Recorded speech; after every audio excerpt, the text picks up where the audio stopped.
So, hi everyone, my name is Alistair Wheate from Onalytica. I'm delighted to be joined here by Ronald van Loon, Brian Fanzo and Sally Eaves.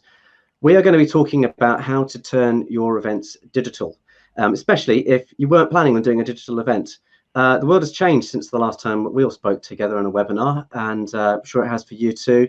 I'm currently working from home. I'm in my boy's bedroom, surrounded by Lego and soft toys. So I'm not going to pan the camera around. It's a bit of a mess. But I hope you're all keeping well. And we're going to, first of all, let our panelists introduce themselves before I dive into our first question. So Ronald, do you want to kick us off? Tell us a bit about yourself. Yeah, sure. I just launched a new company called The Intelligent World, which is an online consulting and content research network for thought leaders, for analysts, and for influencers. Next to that, I have a couple of more roles. I'm a vlogger, blogger, and a webinar host, and I attended many physical events, normally on a weekly basis. I'm also an author of an AI strategy coaching series, and I'm a course advisor for Simply Learn for Big Data and AI, and they are Big Data and AI certification courses. Sally, how about you? Excellent. So I'm Professor Sally Eaves, and I've kind of got a mixed background. So CTO by trade. I do a lot of advisory work around technology, from 5G and AI to blockchain to cloud to IoT. I also write extensively, so again, thought leadership work, and I speak and write actively at different events. And I have 2 books coming out this year as well. One called The Edge of Disruption and one called Tech for Good. And I really like bringing that combination really of emergent technology, education and social impact together. Brian. All right, I like when I'm surrounded by fellow tech people. It's a rarity for me in my side. My name is Brian Fanzo. I'm a digital futurist, background in cybersecurity for the Department of Defense here in the U.S. Was a technology evangelist in a cloud computing company for multiple years, and now I'm a full-time speaker. Well, I would say full-time out of work speaker is probably the best way to say it at the moment. I do about 65 to 80 keynotes a year. For the next 4 months, I have 0 keynotes. But my background, the book that I have coming out is called Press the Damn Button, which is inspiring people to tell their story and put their things out to the world. My mantra, and really the things that I focus a lot on, is how do we create digital empathy, really the harmony between technology and innovation and humanity. And for me, my business has been grown thanks to social media and live video. So although my keynote speaking offline conferences has been disrupted, I've done a little over 3,500 live videos. I host 5 podcasts across different channels. And so I create a lot of content. I live in the digital space for my lead gen. So although I'm no longer selling, or for the short term selling the offline conference, I'm now kind of pivoting into some coaching and strategy work with both brands on how they can get virtual, and then speakers on how they can convey their message without the stage and without the live audience. Great. Thank you all for your introduction. And this is why you're all here, because I've asked Ronald, Sally and Brian to join me on this call because they've all got lots of experience of both doing physical in-person events and also digital virtual events. So, the world has changed. Who knows what it's going to be like when all of this is over and how long this is all going to take to pass. And so difficult times for many people. It's a big change for marketing. What I want to cover specifically today is any of you listening who are marketers who are used to doing physical in-person events and now suddenly have had to cancel them and are trying to figure out how to create an online version of that event. Or actually, you're looking further ahead and you're thinking, right, I might just have to do online only events for the foreseeable future. How do I do that?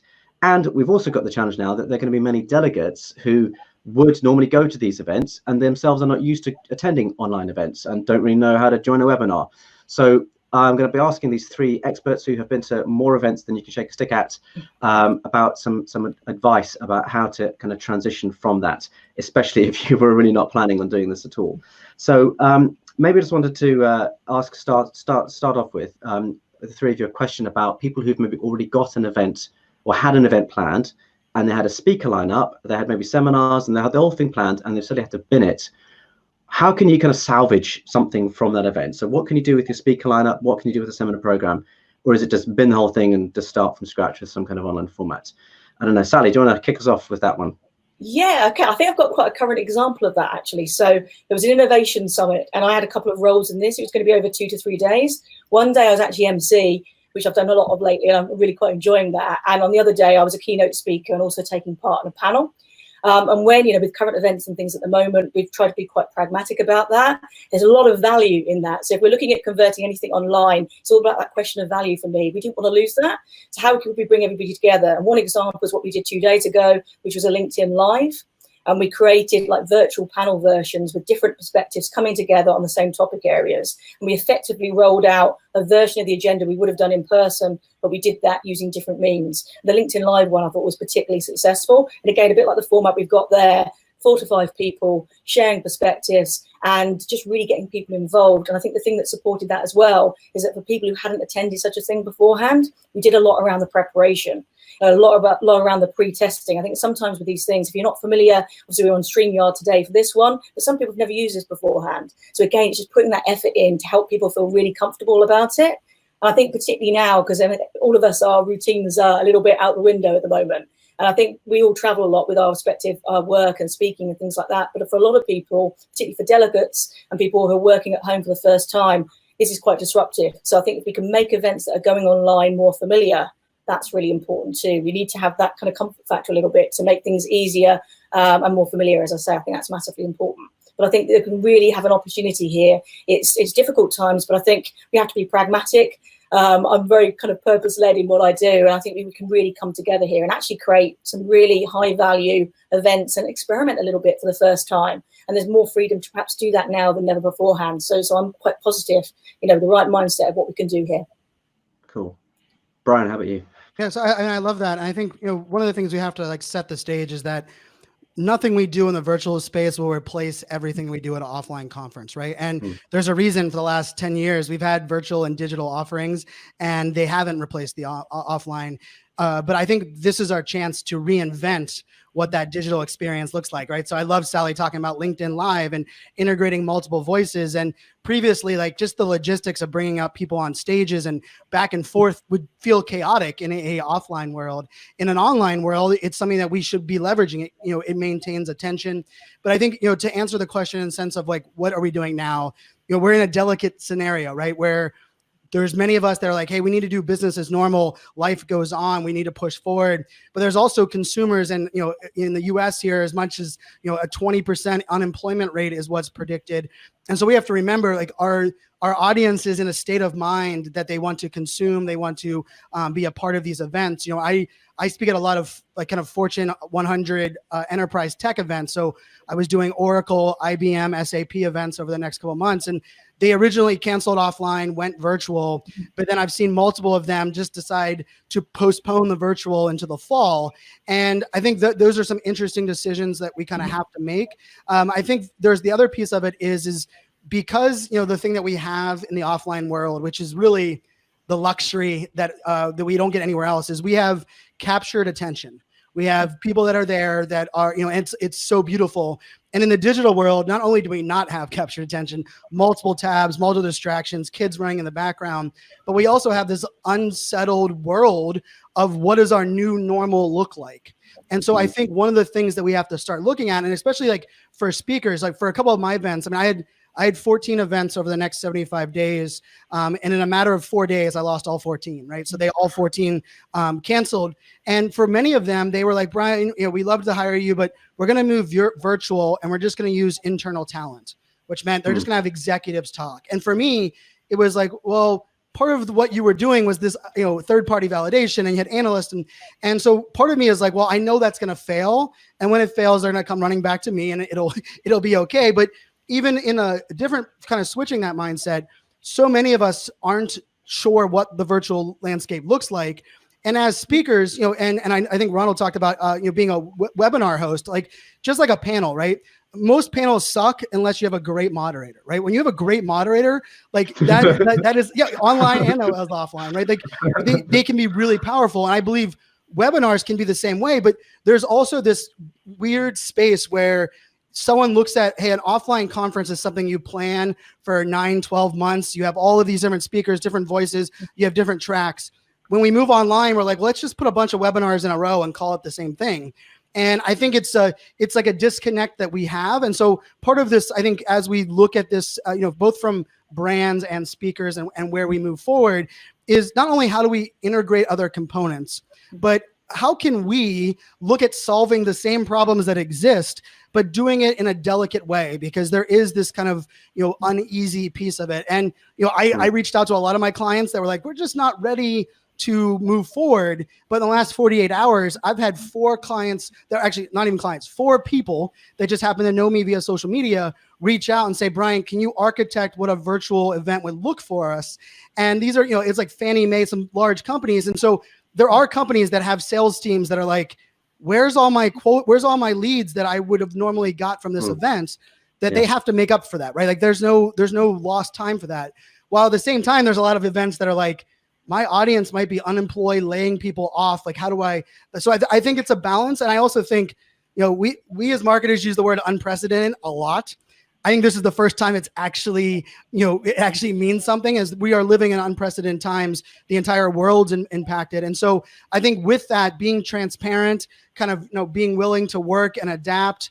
And, and the thing about it is, I get to help brands go online. I launch a lot of Facebook Lives for like IBM and Dell, and that's where Press the Damn Button came from. And my number one rule, and it's still the rule for virtual, is that perfection is a fairy tale. And if we can remember that we're not trying to be perfect with what we're delivering online, I think it'll take some of that worry away, and we can start to be a little bit more creative. Thank you. Hey, Ronald, what do you think? Yeah, and I think where Brian ends with this is creativity. I think we're going into an era where we're going to try many different formats. There's no right or wrong. Alistair, as you started already, you said, okay, let's see, it will be an unplugged version. If you look to the traditional formats, you have keynotes, you have panels, you have interviews. The goals were very much set where they wanted to present the key message to the event audience. They wanted to show their authority. They want to engage and want to give this great experience at this physical event.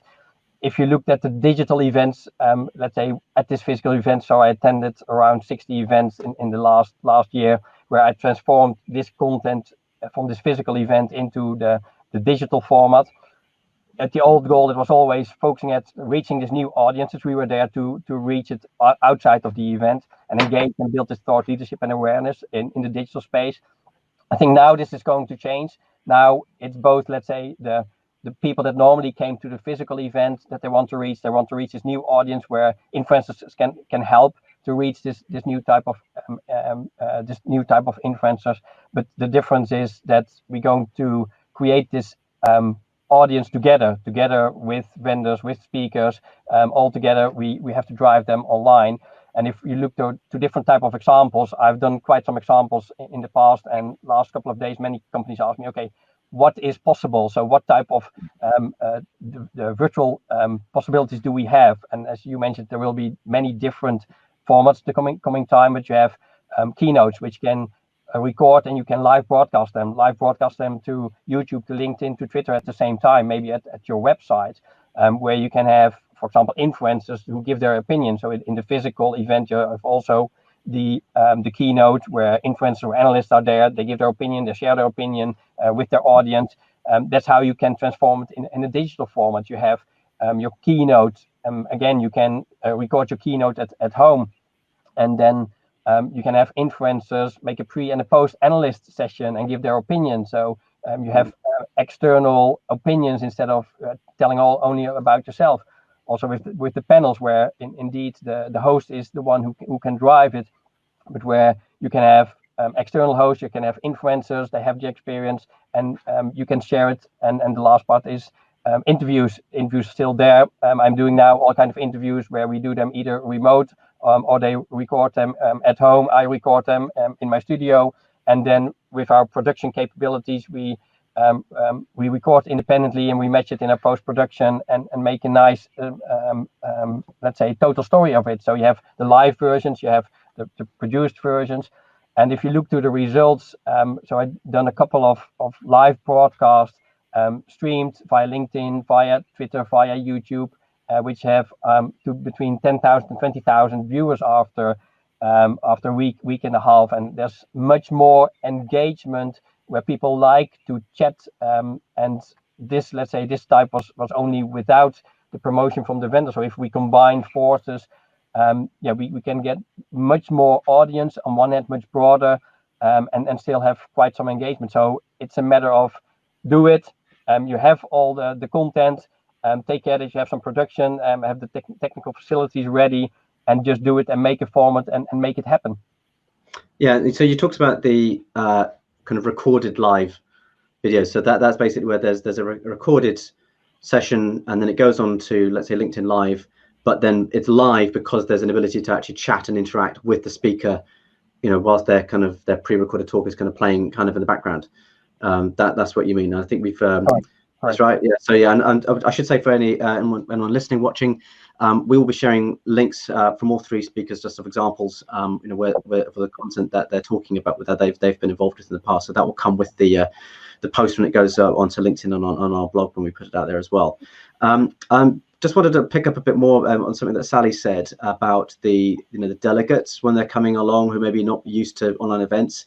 One of my colleagues in sales who I was talking with said that now he's suddenly getting loads of connection acceptance notifications on LinkedIn. So people that he sent connection requests out to sometimes months ago are now suddenly accepting them. And it's like these people like hardly ever use LinkedIn, and now suddenly they're all coming on and using social media like, for the first time in ages. Some people who've got these dormant LinkedIn accounts are now suddenly actually going onto LinkedIn. And there's probably a massive upsurge in social media usage from professionals because they're working from home, and now they're craving some kind of peer connectivity, which they would have had around their the water cooler or the coffee station in their office, or just the person on the desk next to them. So there's a whole range of people. Sally, you talked a bit about bringing some of those people kind of into this online event format, which they may never have taken part in. I just wondered if you could maybe elaborate on that, and then I'll let the gents talk about maybe some ideas of how to bring people into the online event for sort of environment who maybe are kind of first timers or really not sure what they should be doing, how whether they should be posting questions, that sort of thing. Yeah, sure. I mean, for me, I think obviously I share a lot online. I do a lot of thought leadership work there, but the reason I got into that in the first place was community. I really care about that. I love the exchanging of things that matter. Meeting people that have got like-minded views or even different ones, and how you bring that together and kind of that community of shared values. And I think what people are going to miss, particularly around the physical events, is that coming together. I think what we always appreciate, like the networking around the event, is the content, but it's also that social aspect around it as well. So I think if we can do things online that help to have that element of the event in there as well, I think we have to make sure we don't leave that behind. I think particularly over the next few months, I think that element is massively important. So as Ronald was describing, I think there's loads of things we can do in terms of the technology. I'm doing a keynote next week, effectively I've recorded it, and with exactly that kind of profile where people can do that live Q&A and get involved in it. But I think we can do kind of other things beyond that as well. And part of that's around education, sharing resources about what we can do, what is possible, the art of the possible, as I would call it, and sharing those widely. So there'll be some new resources that are coming out on my website next week, which is very much about that, examples of what can be done, different things, and just trying to get people that element of comfortable with it, being familiar, and how that can work in your routine. So things like podcasts, I've got a new podcast series out, but familiarity is important. Quite often those are done at a certain type of day, like the daily commute, for example. And the daily commute for a lot of people isn't going to be here but for a little while longer. So I've been trying to look creatively about how can we do that differently then? And what is the new normal there? So I've been putting together some thoughts and bringing some other people in on that to kind of give ideas and just get people involved in that discussion too. Because in many cases, there isn't a right or wrong answer here. We do need to experiment. We need to be quite comfortable with doing that. But I think we need to help people feel empowered to do that, to try something different. And education, I always say this, I say this a lot, about education and technology go hand in hand. And the times we're in at the moment, for me, that's about awareness. So sharing examples of what can be done. And I think we've all got great examples, and we do similar things. Just sharing that experience is really vital now and giving people that comfort factor. Yeah, maybe we should have a kind of virtual commute where absolutely. Everyone just sets aside, exactly. half an hour a day just to kind of, spend that time listening to content like this, chatting with people online. Yeah, so that, maybe people could try and pack that in as part of their schedule. Yeah, Ronald, any ideas from you then about this kind of way of maybe engaging with delegates who are first timers? They're not sure what they what participation looks like in an online event, how to kind of draw them in. Yeah, so as you mentioned already, the situation changes now. People are working from home and now they get online. Maybe they haven't been on LinkedIn for months and now they get on LinkedIn. So the work habits are changing and almost everybody now works virtually from home. So the people that were non-digital, they will go digital anyhow because they have to work virtually. And if you look from the perspective of a marketer, they want to reach their audiences, they want to invite them. It's basically similar as what you did to your physical event, but now instead of inviting them for the digital or for the physical, and now you invite them for the digital event instead of for the physical event. So you have all your email list, and you can quite easily use this to invite them for this live broadcast where they can be there at a certain specific time. On the other hand, you have influencers. They can help you as well. Next to the ones that only attend the physical events, they will be on social media now so much so they will see the influencers post as well, where they can help them with promote, with getting subscribers, with creating relevant and independent content in a format that the audience really loves. And yeah, the influencers can help as well with sharing the content and engage on different social channels as well. Yeah, so online influence is going to soon become only influence. It's like there's no other way of influencing, right? It's like it's kind of forced digital transformation for every company. It's like whether you want to digitally transform or not, you got to digitally transform. It's a digital transformation from the events, probably what's going to happen right now. Yeah, Brian, I'm sure you got some good suggestions here as well. Yeah, I think it's interesting, right? That I deployed a social selling solution for my data center company in 2013. And it was kind of like people were really excited using LinkedIn, and it was adopted. But at the time, it was probably a 20% online leads, 80% were still offline networking event conferences. Well, with everyone not even being able to be around each other, it's going to be 80-20 the other way, or 90-10 the other way. So not only LinkedIn connections, but things that maybe people have heard, things that people have practiced, they're now going to double down, triple down. And I think there's a tendency for us to believe, because more people are connected, more people want to be accessed. And I'm going to make the argument, and kind of where Sally said, I think more people want to be educated, more people want to be helped, more people want to feel less alone, but no, not more people want to be marketed to or sold to, right? And I think there is a tendency for us to completely dive in and pivot into that space. And then another part of it is, the tendency for us in this online world is that, and this is where, the whole press the damn button came from, is that, I believe there's so many great people doing great things in the world, but right now we have fake news, bad news, and corona news. Those are the three things that are in the world at the moment. And I've always said that, part of the reason fake news and bad news get so much attention is because there's not enough good people telling good stories or putting themselves out there. LinkedIn's the perfect example.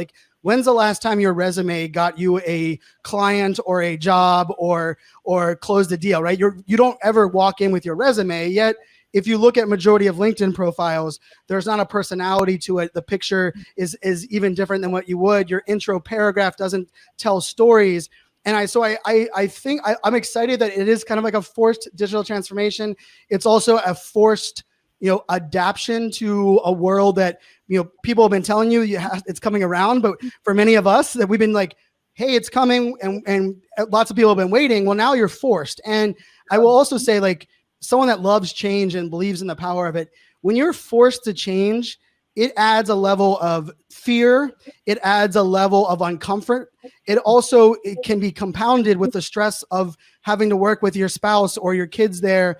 And so I think this is one of those interesting arenas where, if we want to look at it, working with influencers, collaborating with others, the more we can focus on education, the more we can make people feel that, hey, we're all normal to video. One of my taglines all the time is there's a secret about video. Everyone sucks the first time, and everyone hates being on it for many, many times, right? And when we start putting it out there for people, and we make people realize that it's okay for this to be a little bit scary and this to be a little bit, outside of the norm, I think it's important. One of the things, I've reached out to my entire network across the piece and said, I'm not a gear or equipment person, but I've spent 10 years testing out every microphone, every gear, all the things, because that's kind of what I've done.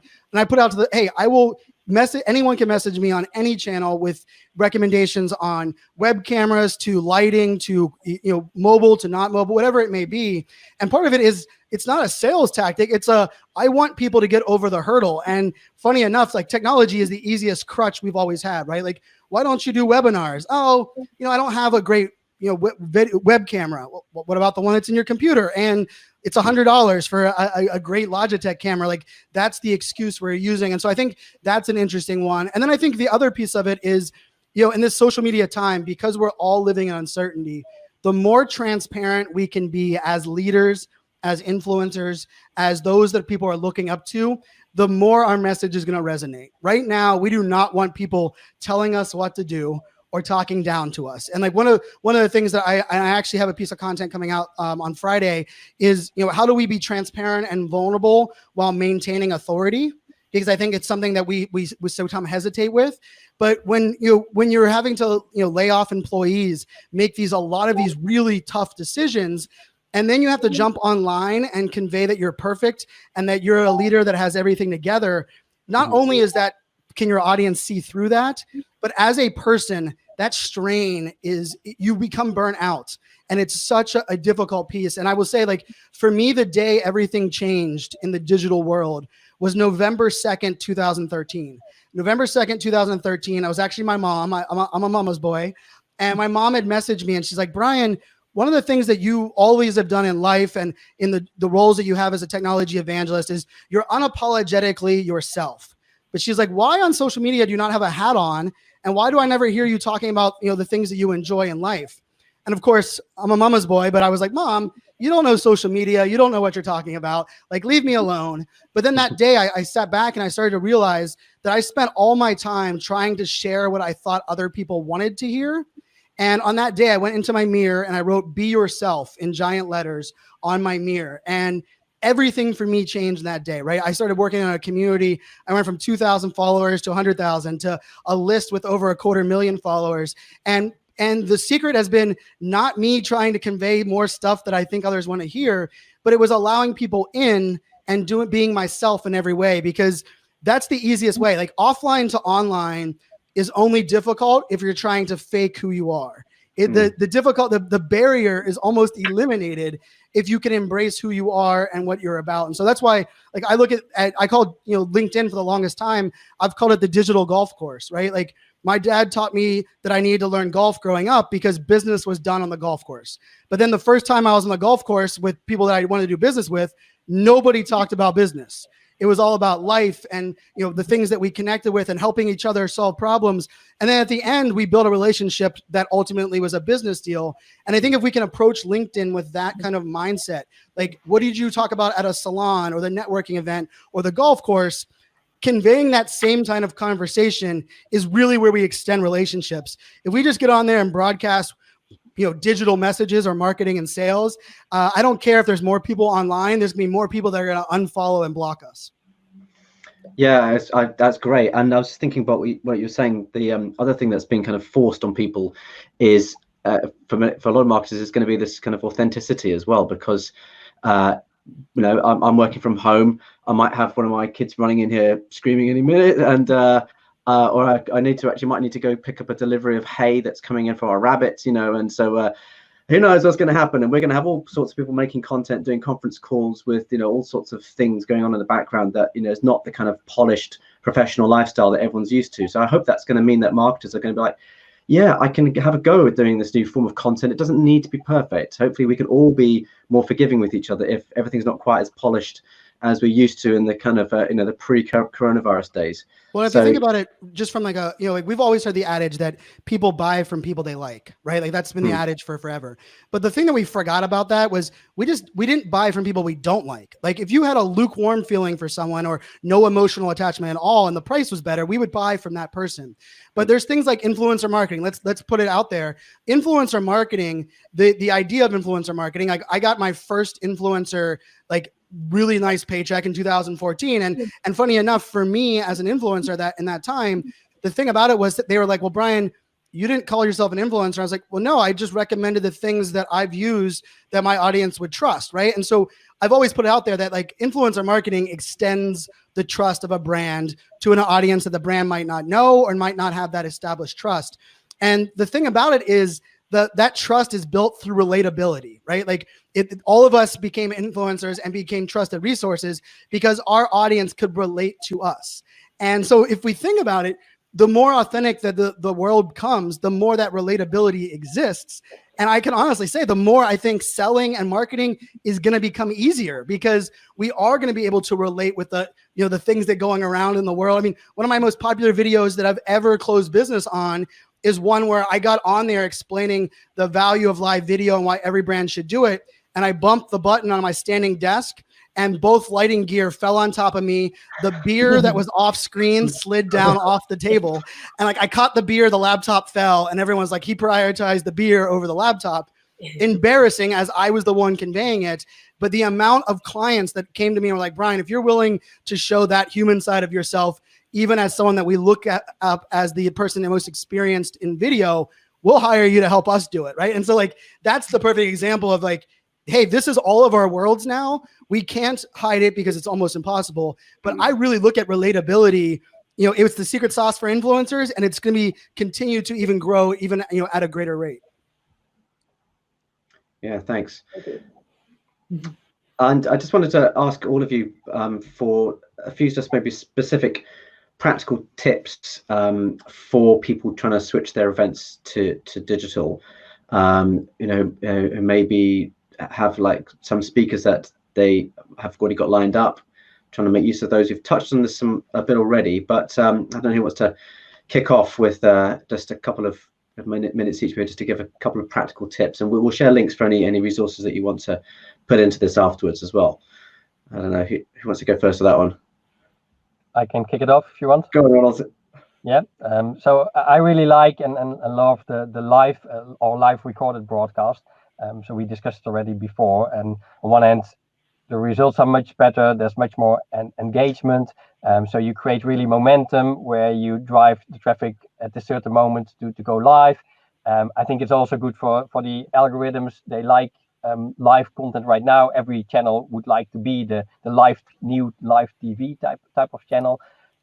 So that's something that really works. And I think the experience, which is in the end the most important part, is much better because it's a live interaction. And people can ask and you can reply. If you do it live recorded, you can be in the chat yourself while the presentation is there. If you do it live, then you need to have some people that support you. And I think that can be great. You can involve influencers in such a recorded live or live. And there's different type of formats. You can have, for example, a keynote, and you have other people, analysts, thought leaders, influencers who can give their live opinions. So it's let's say some kind of simple format, which is similar to what you have currently as a live keynote in physical events as well. You can have a keynote where an analyst or an influencer can give his opinion, a pre and a post type of analysis. I did several type of these. You can have the influencer doing the keynote, like Brian is doing tons of keynote, which is great for the audience, great for the experience, and great for this external type of view. And you can have panel sessions hosted by the influencer, which work very well. And if you look to all these formats, because they are live, as I said, you drive the audience to the event at the same moment, and this really drives the conversation and makes it a great experience for both the presenter, but especially for the audience, and it becomes much more authentic because, yeah, that's what they get. It's the raw material. That's awesome. Thanks. Yeah, we'll share links. I've seen some of those, you doing those sorts of videos, Ronald. They've been great. So we'll share links and also some recommendations about which recording tools software to use for that as well. So Sally, Brian, who's next? Should I go next? Yeah, go ahead. Okay, I'm thinking of some R's. I've got some R's in my head here. So I think Ronald I love the description there of all the different formats that we can use. And for me, going back to what Brian said, it's the people behind the technology that really comes to the fore as well. So yeah, I tend to talk with a lot of passion, and I think being really okay with sharing that and being yourself and encouraging your speakers and your stakeholders to do the same thing is massively important. Empowering that can make a massive difference. But in terms of my R's, I think relevance, number one. That a lot of organisations have got plans that were in place around physical events, going up to maybe September of this year or whatever. There's a lot of relevancy in terms of content there. So when we're thinking about what we do convert that to in terms of digital, keeping that at the heart and not just doing it for the sake of doing it, let's really concentrate on that relevancy and finding the right medium. Because again, all our audiences, we learn, we consume in different ways. We prefer different ways to look at bite-sized nuggets of data and insights, like on Twitter, or something longer with Pulse on LinkedIn, and certainly these interactive experiences. And for me, I absolutely love that, like the panel session, allowing live Q&A, sometimes Twitter events as well, with people coming together, but having that portfolio approach of different ways that people can learn, come together and share, but making it relevant. So still keeping it to that core, those core plans and core themes, and even relating it to the current things that are happening, actually, because that makes it very real. So that's probably my next R would be to be real people, real stories, real narratives, and getting those variety of experiences together and variety of perspectives. I think that adds real value. The next one would probably be relationships. I've always been a big one to build up, big, long, trusted relationships with people and organizations. It's always the way I'd love to do that. I think if you've got that kind of values alignment, you go a long way. And that's if you are yourself, if you care about certain things and you have that experience and you have that flexibility and willingness and agility to kind of share that in different ways. I think that's great. I think that's really important. I think people care about those long-term relationships. I think now more than maybe ever before, that willingness to do different things and to work with people and organizations to find the right way, to experiment, to iterate. It might not even be the right thing the first time, but next time will be even better. You'll learn from that along the way. So for me, relationships, I think, is absolutely vital as well. What else? Well, I think I need another R. Rehearsal. Risk. Rehearsal.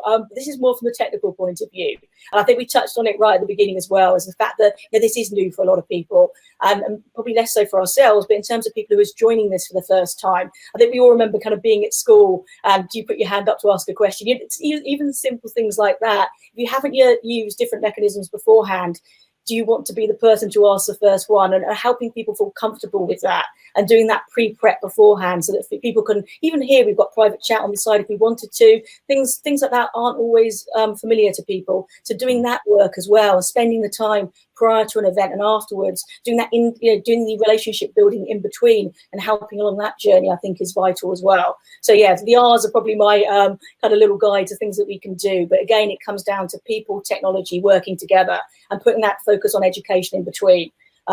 Sharing those resources, helping people be comfortable, and just working iteratively. I always believe in coming together. And going back to Brian's point about, a bit of passion and personality, I always kind of think, I have an expression about smiles go miles. And I actually think at the moment we need a bit more of that. Just as a bit of a call to action, aspirationfutures.com. As of next week, will be fully live because we've got a new website, and this is completely non-for-profit, which is why I'm mentioning it. But it's all about educational resources, particularly for underrepresented groups. But there's actually an awful lot of content there that's very relevant for people using these kind of things for the first time. So I just wanted to share that because it's totally non-for-profit. But so education, tech, impact. Let's bring these things together. Great, thanks. Love that.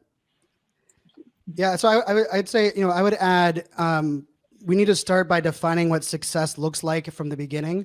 The idea of taking an online conference or offline conference online, the idea is what we put out there, but what is the technical goal that we have today, right? Is it lead capture? Is it emails? Is it to satisfy our employees to not feel alone? Is it to get our sponsors the value so they don't have to return their deposit that they provided, ahead of time? We have to put that definition of what success looks like first and kind of reverse engineer from there. I feel a lot of events are going to start with a platform, or maybe even try to keep the same thing that success was offline online. And you have to start asking yourself, like, what goals and what things can I measure that can still achieve that success? And they might not exist in the online space, or if they do, you might not have the tools and the mechanisms to actually make those happen. The idea of like, we knew everyone was going to attend our event, and our goal is just to put on the virtual event because everyone's going to want to be there.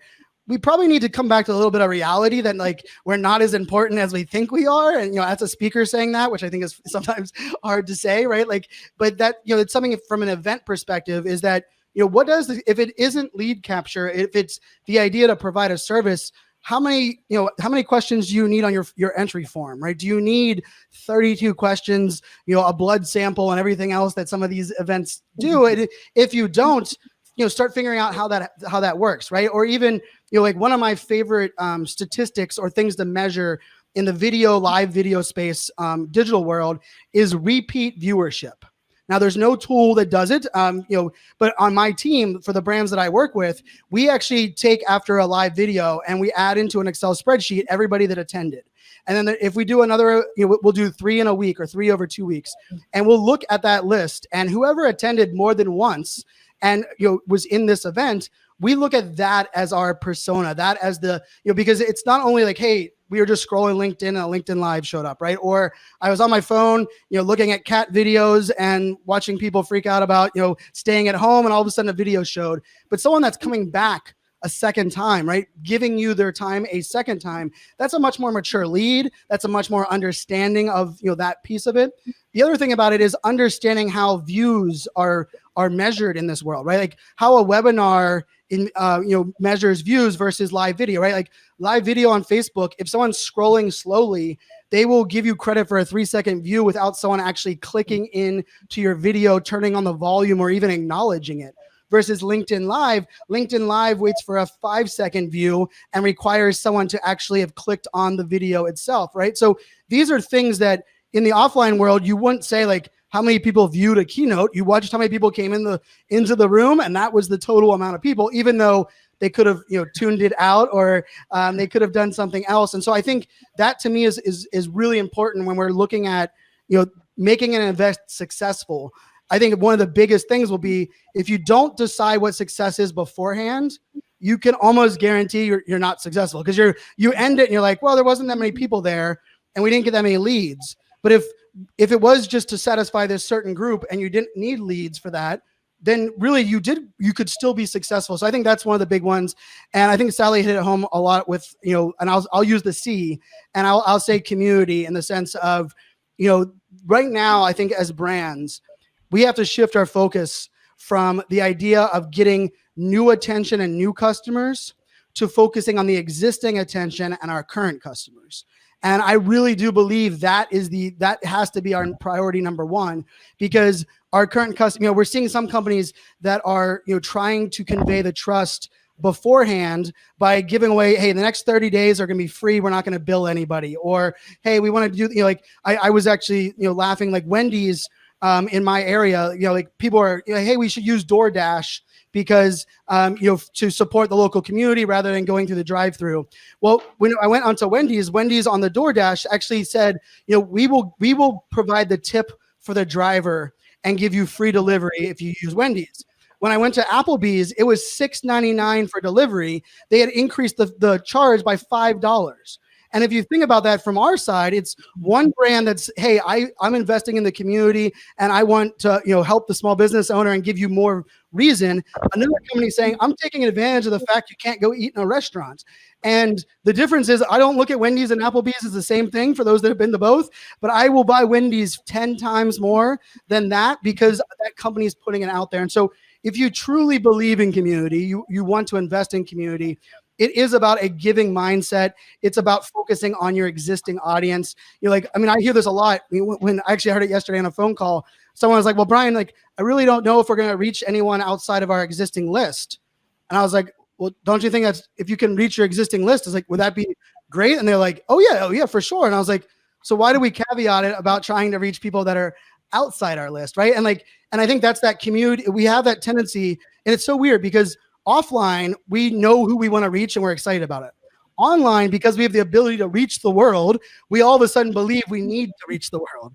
And I would argue, reaching 5 more people today than you reached yesterday is probably a better success metric than trying to reach the world in everything you're doing. And so I think for events, we kind of have to think about that. And also think about the concept of, rather than doing a 1-2-day event, why not do 8 4-hour events over a 2-month period, right? Like, we have the time, especially as speakers and influencers. It's not like we're getting on airplanes.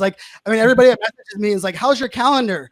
I'm like, you couldn't find, you could throw out a time and you're pretty much going to hit it with a bullseye, right? And because of that, why not take advantage of that? Why do we have to assume that we are so important we get 8 hours of someone's day? Why not allow us to break it up? And to Ronald's point, adding different types of content, right? Production value content that's pre-recorded mixed with live Q&A interaction. One of the things that I'm building, you can kind of see it on my wall behind me, is I'm working on building an interface for digital events. And most people look at webinars and live video. I'm throwing both of them out, and I'm looking at Twitch, the online gaming platform, and I'm looking at esports and saying, what do these dashboards look like from an interactivity, from a choose your own adventure, from giving the audience the chance to pick. Like, if I don't like the live content that's happening right now, what are my options to stay in your experience, still consume, and then maybe come back in for the next conversation? These are things that we haven't really thought of in most of the webinar or Zoom world that exists. But I'm a big believer that if we want to capture the uncapturable audience of that digital consumer, we have to think so much differently. And like, my whole piece of it is, rather than starting with platforms or digital or offline content, let's start from that disconnected audience member. What does their life look like right now? And then what are the things that we can provide that help them solve problems, that maintain their attention? And I think that's an exciting opportunity. I mean, think about all of the content that all of us have, and that, let's face it, once a video, is up for a month, no one's watching it. But if someone, if you're conveying something and you're like, yeah, I'm going to go on to the next topic, but if you want to watch 20 more minutes on this, here's a video I created a month ago. Think about how much more value that is to that. Like, you're actually showing them, hey, I understand you might not like this. Here's an option. And we have that at our disposal. I just think most virtual events, most digital components, I've been very bullish on calling out. Like, I've had probably 19 software phone calls in the last days, because I pretty much called out for me, everyone said, hey, how can we redesign this? And it's not that I don't think webinars have value or live video has value. I actually, the opposite. I just look at it and say, if we truly want to drive a digital event experience, we have to redesign that entire experience.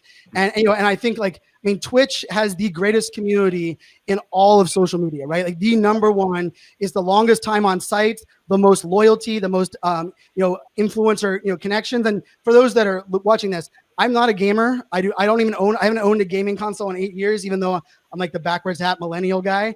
And for me, I spent last night 4 hours watching Twitch streams and just charting what kept people engaged. How are these gamers, like, you're literally watching someone else play a video game, right? Like, to me, it's like my daughters watch YouTube videos of kids playing with Play-Doh, and I'm like, I played with Play-Doh as a kid. My kids watch on YouTube, right? Like, really novel, weird concept. But when I was watching Twitch, like, the amount of times people highlighted somebody that was watching. Hey, Eric351, thanks so much for jumping in. I see you've been watching for a long while. The amount of times they were like, I don't know if you guys noticed, but right now this other gamer is playing this game on their feed. You might want to go check that out if you're wanted.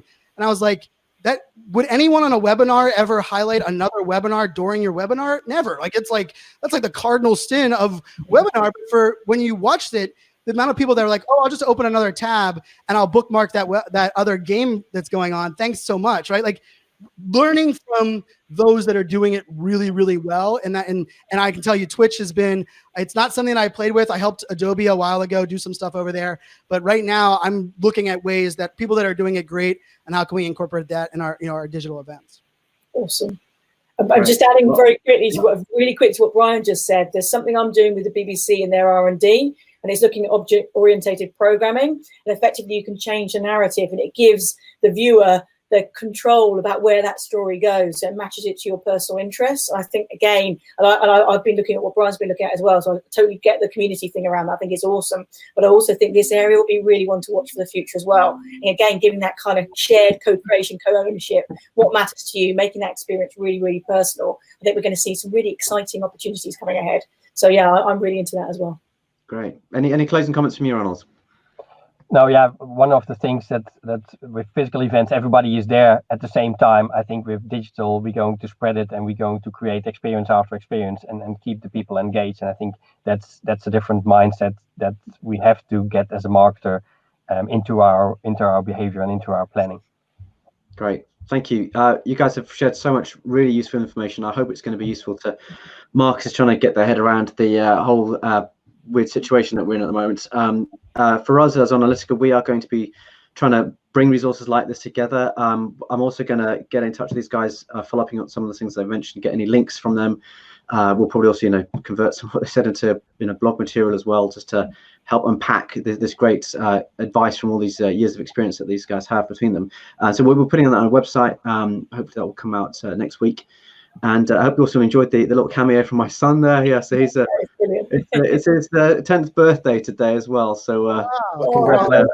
and the school was at least open, so he was able to see his friends. So it's shutting tomorrow. So yeah, well, anyway, I'm glad at least he was able to have some fun today. And thank you guys for joining me. And we'll look forward to doing this again. I'm sure we'll have more conversations in the coming months to help navigate our way through these troubled times. Thanks. Take care, everyone. Pleasure. Take care, everybody. Stay safe. Thank you. Okay, bye.